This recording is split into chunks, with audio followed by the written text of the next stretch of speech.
আজিতো শপত গ্ৰহণ আমাৰ এজনৰ পৰা দুজন হৈছো আমাৰ ঢিং সমষ্টিৰ মেহবুব মুক্তাৰ আমাৰ লগত এইবাৰ ৰাইজৰ দলত দ্বিতীয়জন বিধায়ক ৰূপে এইবাৰ বিধানসভাত যোগদান কৰিছে।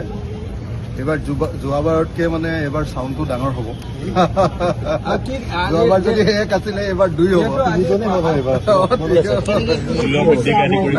কম কথা আজি একচুৱেলি মইতো আজি প্ৰতিবাদৰ কাৰণে আহিছিলোঁ, কিন্তু ই যিহেতু প্ৰথম দিন মোৰ লগত থাকিলে সেইকাৰণে আজি প্ৰতিবাদটো নহ'ব। মই গোটেই মানে মোৰ হাতীয়াৰ পত্ৰ বনাই আনিছিলোঁ কিন্তু যিহেতু ই মোৰ লগত আহিলে গতিকে আজিৰ পৰা নহয় কাইলৈৰ পৰা ষ্টাৰ্ট হ'ব। সাংঘাতিক ধৰণে গোটেই অসমবাসী ৰাইজ বিপদত পৰিছে, বিপদত মানে মহা বিপদত পৰিছে। আমি সকলোৱে দেখিছোঁ যে বস্তু বাহিনীৰ দাম বৃদ্ধিয়ে কেৱল নহয়, বস্তু বাহিনী পোৱাটো বন্ধ হৈ গৈছে। গেছ চিলিণ্ডাৰকে ধৰি হোষ্টেলত পঢ়ি থকা ল'ৰা ছোৱালীবিলাক, টাউনত আহি পঢ়ি থকা ল'ৰা ছোৱালীবিলাকৰ যি সাংঘাতিক হাহাকাৰ পৰিস্থিতিৰ সৃষ্টি হৈছে আৰু লগতে গোটেই অসমবাসী ৰাইজৰ যি সাংঘাতিক পৰিস্থিতিৰ সৃষ্টি হৈছে অৰ্থনৈতিকভাৱে, হয়তো কেইদিনমানৰ পাছতে এতিয়া আমাৰ দেশত মন্দাৱস্থাই দেখা দিব। গতিকে যিহেতু মন্দাৱস্থাই দেখা দিব, গতিকে মানুহৰ অৱস্থা হাহাকাৰ।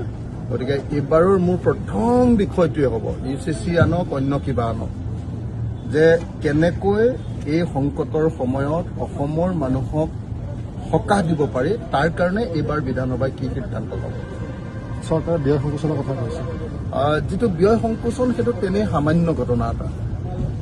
আপোনালোকে নিজে দেখিছে যে তামিলনাডুত চিফ মিনিষ্টাৰ কৈছে, চিফ মিনিষ্টাৰে তামিলনাডুৰ মানুহৰ কাৰণে এটা ভাল সিদ্ধান্ত গ্ৰহণ কৰিছে। আমাৰ ইয়াত চিফ মিনিষ্টাৰ কৈছে, দ্বিতীয়বাৰৰ কাৰণে চিফ মিনিষ্টাৰ কৈছে, আমাৰ ইয়াত এটাও ৰাইজৰ পক্ষত ভাল সিদ্ধান্ত দিব পৰা নাই। আমাৰ ইয়াত শপত গ্ৰহণ কৰিছে 40খন আপোনাৰ চাৰ্টাৰ্ড ফ্লাইট লৈ, হাজাৰ হাজাৰ গাড়ী লৈ মানুহৰ বিপদৰ সময়ত।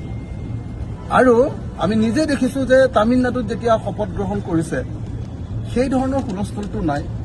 আৰু এটাকে চাওকচোন, আপুনি আটাইতকৈ ডাঙৰ সংকটৰ সময়ত বিজুলীটো ফ্ৰী দিছে, আটাইতকৈ ডাঙৰ সংকটৰ সময়ত 3000 টকাকৈ মহিলাবিলাকক দিয়াৰ ব্যৱস্থা গ্ৰহণ কৰিছে তামিলনাডু চৰকাৰে।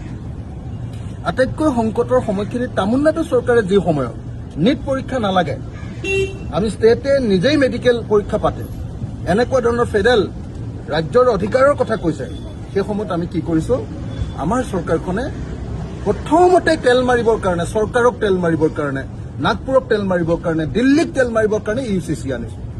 এতিয়া UCC অনাৰ সময় নে এই সময়ত মানুহক অৰ্থনৈতিকভাৱে সকাহ দিয়াৰ সময়? গতিকে এইটোৱে প্ৰমাণ কৰিছে যে আমাৰ চৰকাৰখন ৰাইজৰ প্ৰতি দায়বদ্ধ নহয়, আমাৰ চৰকাৰখন হ'ল এই হিন্দু মুছলমানৰ যি ৰাজনীতি RSS আৰু বিজেপিৰ, সেই ৰাজনীতিত তেল মাৰি নিজৰ আসনখন দৃঢ় কৰাৰ পক্ষত। গতিকে UCC দিশটো মই সেইধৰণে চাওঁ। আমাক লাগে যি সময়ত এতিয়া মূল্যবৃদ্ধি ৰোধ কৰাৰ ব্যৱস্থা, সেই সময়ত UCC অনাটোৰ কথা নাই। যদি UCC আনিবই লাগে দুদিন পিছত আনক। মানে এটা প্ৰসংগ, আজি অধিৱেশনৰ প্ৰথম দিন কংগ্ৰেছে গৌৰৱ গগৈ এতিয়ালৈকে দলপতি ঠিক কৰি দিব নোৱাৰিলে, তেওঁলোকে আজি দলপতিবিহীনভাৱে আজি কংগ্ৰেছক বহুত সমালোচনা কৰি থাকো, আজি নকৰো আৰু প্ৰথম দিন। দলপতি নোহোৱাকে দলপতি নোহোৱাকে হলে ভাল আছিলে, চাওচোন গৈ পামগে নহয় এতিয়া। হ'বও পাৰে, কালি ৰাতি হৈছে বুলি শুনিছো মই। মিটিং হোৱাই নাই বুলি গধূলিহে হ'ব। এতিয়াই কংগ্ৰেছক সমালোচনা নকৰো, সমালোচনা আজি বিজেপিক যিহেতু কৰিমেই, বিজেপিৰ লগত যুদ্ধখন হ'ব, গতিকে বিজেপিয়ে মাৰ চাৰ দিলে কংগ্ৰেছে অকণ সহায় চহায় কৰে নেকি। দলপতি হ'লে ভাল আছিলে, দলপতি থাকিলে ভাল আছিলে।